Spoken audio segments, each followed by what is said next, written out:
Hello everybody, welcome back to another video. I'm hoping you guys are all having a fantastic day. So in today's video, as you can tell by the title, we will be talking about why this upcoming fall may be snowy. And this refers especially to the later parts of fall, because usually those are the months that determine whether or not this fall is snowy, right?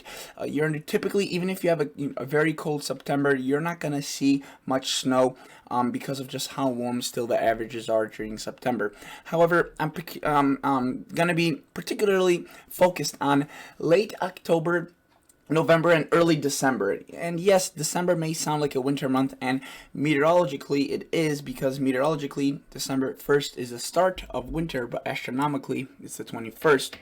And regardless of that, I do think that especially November and early December and even late October could be pretty snowy, and that may be a bit of a contradiction compared to especially if you saw my fall outlook, which called for warmer temperatures across a good portion of the United States.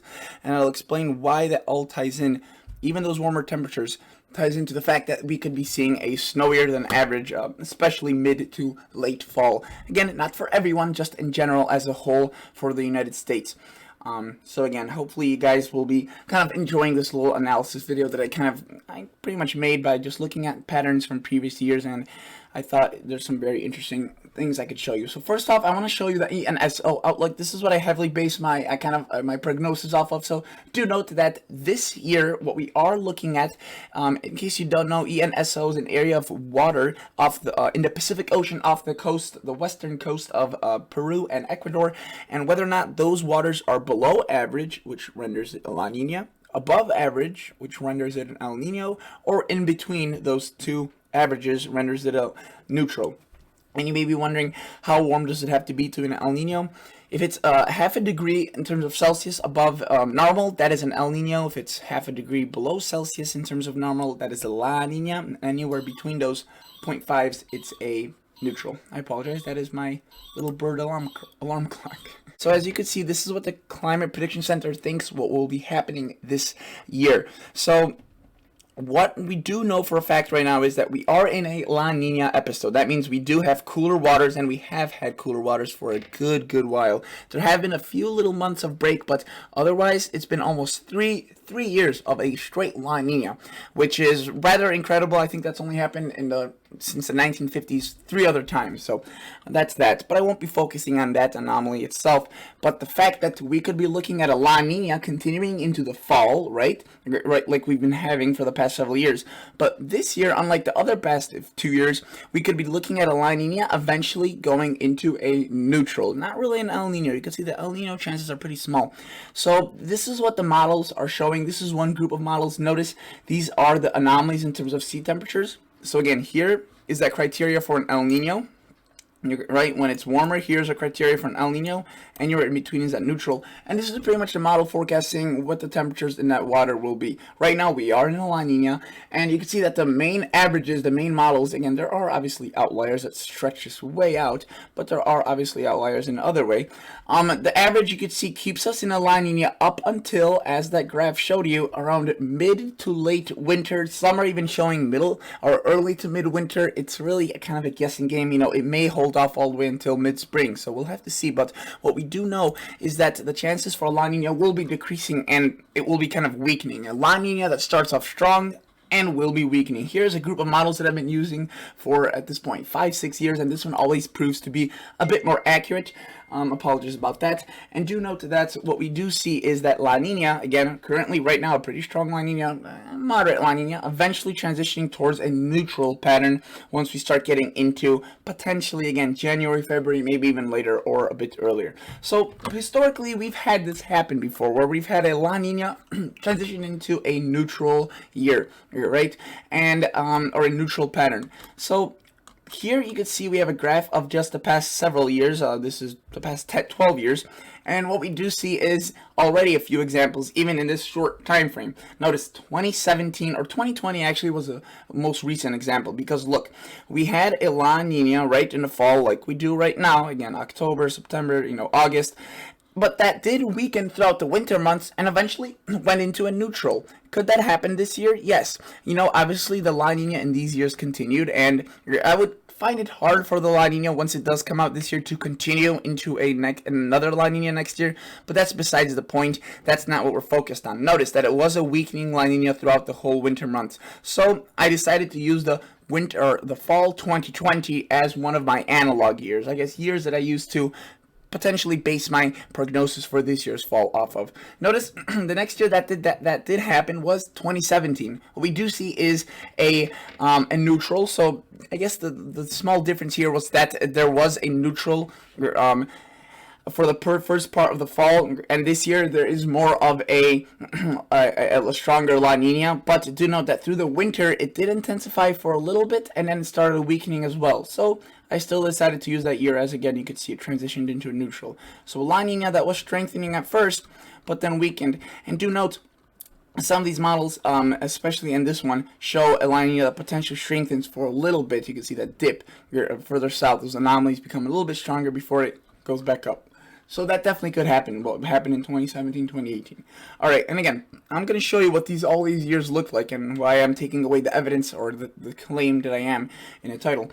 Again, another year was 2011 and in 2012. Notice, right, we did have a La Nina here. It was another period of extended, let's say, La Ninas, right, similar to what we just came out of or what we're kind of just in. And do note that, again, here it was a La Nina that did strengthen for a little bit, and then it started weakening, and by the time April, May came out, it was essentially a neutral, and it stayed a neutral. So I decided to use that year as well.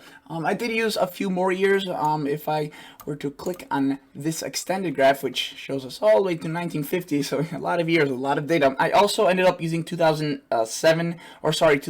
to 2009. Notice we were in a La Nina the year prior. There was a neutral, right? So again, a little bit different from this year, regardless. But nevertheless, I still used it. And do note that there was a La Nina, but it quickly started weakening and eventually made it out into a neutral. So I decided to use that year as well, as that could be pretty similar to what could happen this year. And now, I got all these years that had similar patterns in terms of the water anomalies, and that does impact, obviously the ends of the U.S. weather. But I wanted to see if any of these years had something in common. And I did find actually something pretty remarkable. So here's how the fall of all the years that the La Nina transitioned eventually into a neutral played out. You can see that for most of the years, actually all of them pretty much had a chilly September. Now, again, this is rather insignificant. This is just kind of, I wanted to show you that they have a correlation in September as well. Because if you think about it, a colder than normal November will be bringing a lot more snow than a warmer than normal November. But a colder than normal September won't necessarily be bringing that much more snow than a warmer than normal September, because it's still warm across much of the country. And that's why, even if this was a brutal September, you probably wouldn't be seeing that much snow. I just wanted to show you that there is a level of correlation, and actually a pretty big one. What I found more interesting was that the Octobers of all of these years were warm for the most part of the country. Notice there was a little bit cooler maybe towards the south here, maybe something to do with the hurricane season, more cloud cover, more rain, and the northwest. Do note that by November, we still had a lot of warm air across the southeastern United States, but we had more cold air encroaching from the north. So you may be wondering and looking at this, how on earth is this going to be playing out into a colder and snowier late fall? And the thing is that it's actually exactly why it will be a colder and snowier fall, these warm temperatures. So these anomalies, notice how it shifts the warmth to the south and east, right? And the cold approaches from the north and west.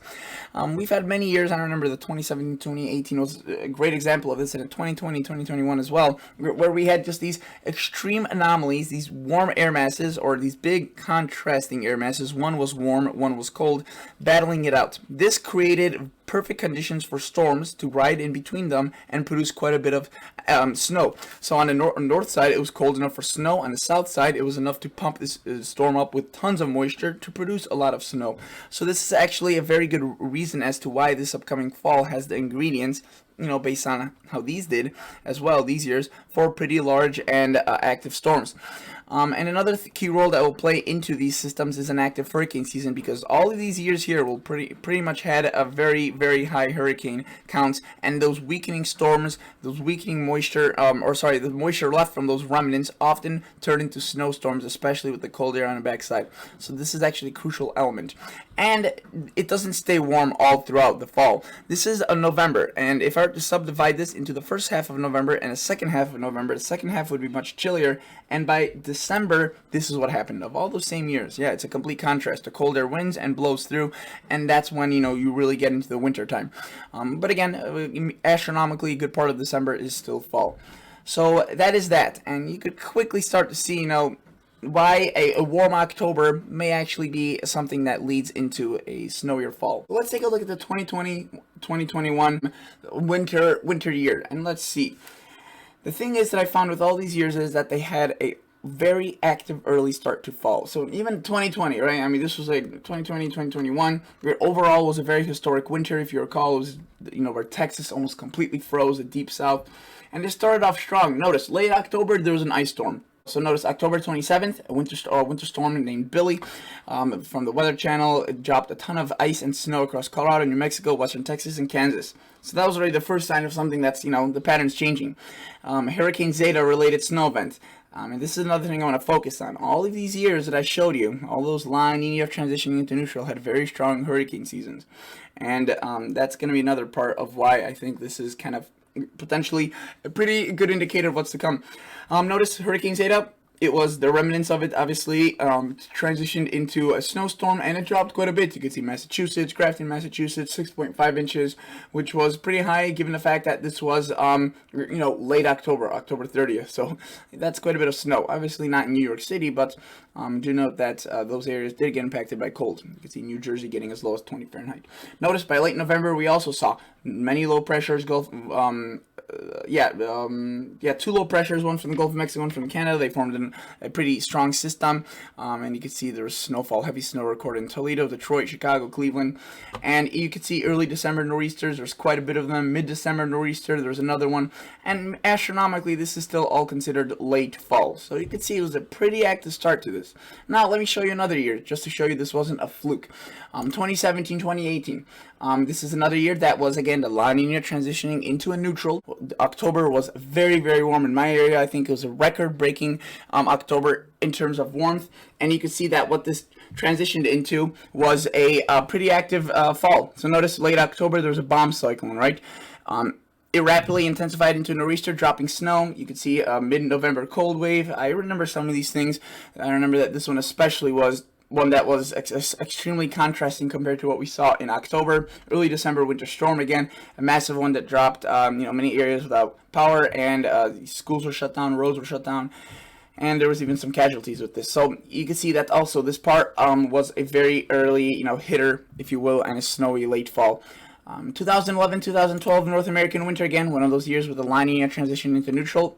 Notice that was the famous Halloween nor'easter for the Northeast, where it dropped quite a bit of snow for a good portion of even the coastal United States.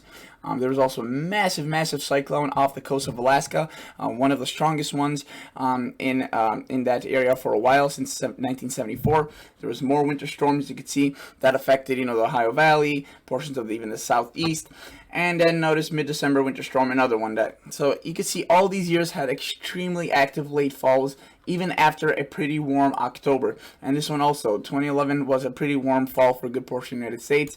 2008 was also a very active late fall in terms of snow and cold. You can see there's, 2008 New England ice storm, Panhandle Hook storm, Alberta Clippers. Again, it's moderately harsh winter. There was just one after the other. And this was a temperature anomaly for November, December of that year. You could see it was rather incredible. So with all of that in mind, despite it potentially, and again, I do believe that there will be a very warm October, maybe September, maybe early November. Come late November and especially early December, I think things will start getting extremely active. It will be a front-loaded winter. And that's what the past few years have been like with the La Nina, but especially again 2020, 2017, 2005, 2011, 2008, 2000, almost every single one of them had that pattern, and it's pretty stark. You can see every single year I chose had a very active late fall. So another thing that I wanted to mention that kind of briefly we pointed at earlier is that all of these years had that extremely active hurricane season. And notice 2020 was, the most active hurricane season. It outbeat 2005 by quite a bit. 2017 was another very active year. If you recall, we had Hurricane Maria, Hurricane Irma. It was a legendary year, Hurricane Harvey. And then where was it? 2008 was another one. I think it was the second costliest or most damaging, most active hurricane season behind 2005 at that time. It was the third most costliest at that time. Now it has dropped down to number 8. 2010, 2011, 2012, I don't recall precisely how active it was. I do probably assume that it was a relatively active one as well. And that's the thing, that a lot of these, especially towards the late fall, these remnants of these storms, these hurricanes, played into some big winter storms. So I think that's a pretty key element of this forecast, this prognosis. And looking at, so far, we've had a pretty quiet hurricane season, actually a very quiet hurricane season. But do note that the GFS model, we are entering the peak of the hurricane season yet. And, there's been many seasons where it's been very quiet up until August, and then things just start blowing up. Do note that recently the GFS has been a very strong proponent of some storms. You can see it right there. Obviously this is far out, but this is more activity than it's been showing all of summer. Notice there's another nasty one forming out there. So in my eyes, I think we're just about to enter a very active part of hurricane season. Notice the most recent model runs also support that trend. Do note, look at that, potentially not even terribly far out across into the medium range forecast. We have a storm that's brewing in the Gulf of Mexico towards late August that could potentially be a pretty strong storm. We'll have to watch that, have to monitor that.